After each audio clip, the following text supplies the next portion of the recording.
Alright, so this is my program for a sphere oscillating from a spring against a force of friction. In my last video, I realized I added the force of friction, but I just realized that it wasn't actually making any force.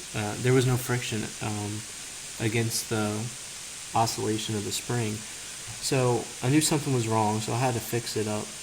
And now that I fixed it,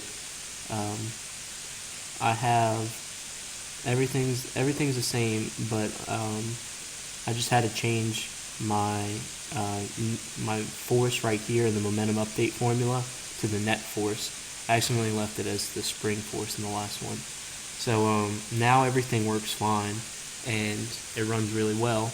This is the kinetic coefficient, so I can prove that the friction is a factor into it by changing that. So let's just say we'll run it while it's at -5 in the x, alright, and it runs, and you can see, you know, it's slower than it was before I added the force of friction, but I'll prove it by, so we see it running.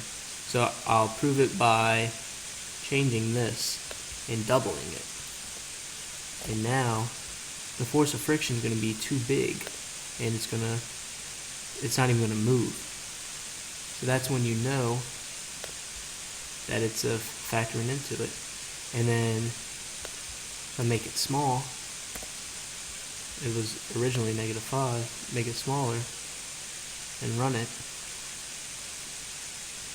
it's moving faster than it was when it was at -5. So now I got it working, and I'm happy with it.